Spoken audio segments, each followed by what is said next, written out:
नमस्कार, आप देख रहे हैं हल्ला बोल टीवी में। हूं सुशील कुमार सिंह। पूर्व डिप्टी सीएम विजय सिन्हा की सुरक्षा कम हुई है और इसको लेकर उन्होंने बयान दिया है।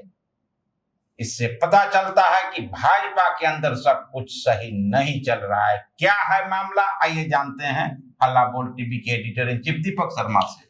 देखिए, विजय कुमार सिन्हा को Z+ सुरक्षा थी और अब उनकी सुरक्षा Z+ से Z कर दी गई।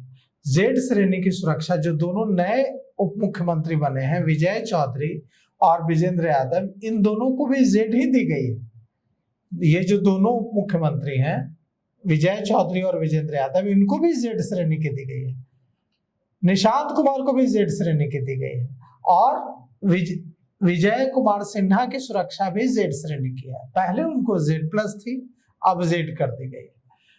सुरक्षा तो जरूर कम हुई है उनकी, लेकिन अब भी वही सुरक्षा उनको मिल रही है, उसी स्तर की, जिस स्तर की सुरक्षा, जिस कैटेगरी की सुरक्षा जो अभी वर्तमान उप मुख्यमंत्री हैं दोनों, उनको मिल रही है। विजय चौधरी उप मुख्यमंत्री हैं, उनको Z श्रेणी की सुरक्षा मिल रही है। विजेंद्र यादव उप मुख्यमंत्री हैं, उनको Z श्रेणी की सुरक्षा मिल रही है और विजय सिन्हा को भी Z श्रेणी की सुरक्षा मिल रही है। लेकिन सुरक्षा कम हुई है और इसे लेकर पत्रकारों ने पूछा आज पूर्व उप मुख्यमंत्री विजय सिन्हा से कि आपकी सुरक्षा कम की गई है। उन्होंने इसका जो जवाब दिया वो ये था कि सरकार सुरक्षा को लेकर फैसला करती है और सरकार ने यह फैसला लिया है, यह सरकार का फैसला है। मतलब साफ है। सरकार कौन है बिहार में? बिहार में सरकार है सम्राट। बिहार के सरकार सम्राट चौधरी हैं और सम्राट चौधरी ने यह फैसला लिया है कि विजय सिन्हा को Z+ नहीं, Z श्रेणी की सुरक्षा मिलेगी। लेकिन इसमें अब सवाल उठता है कि यहाँ से आगे की बात क्या है। ऐसा नहीं है कि Z+ श्रेणी की सुरक्षा न मिलने की वजह से Z श्रेणी की सुरक्षा कोई कमजोर सुरक्षा होती है। निशांत कुमार को Z श्रेणी की सुरक्षा है, विजय चौधरी उप मुख्यमंत्री, उनको Z श्रेणी की सुरक्षा है, विजेंद्र यादव को Z श्रेणी की सुरक्षा है। तो Z श्रेणी की सुरक्षा से पूर्व उप मुख्यमंत्री विजय सिन्हा की सुरक्षा पर कोई सवाल खड़ा हो गया है, उनकी सुरक्षा खतरे में आ गई है, ऐसा कुछ नहीं है।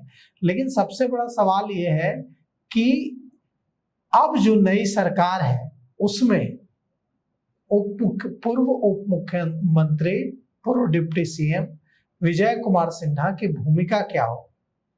क्या इस सरकार में वो शामिल होंगे या संगठन में उन्हें बड़ा पद दिया जाएगा। ऐसी जो हमें जानकारी मिल रही है उसके मुताबिक यह भी हो सकता है कि वे सरकार में शामिल ना हो और संजय सरावगी सरकार में शामिल हो जाए, संजय सरावगी को मंत्री बना दिया जाए और विजय कुमार सिन्हा को भारतीय जनता पार्टी का प्रदेश अध्यक्ष बना दिया जाए।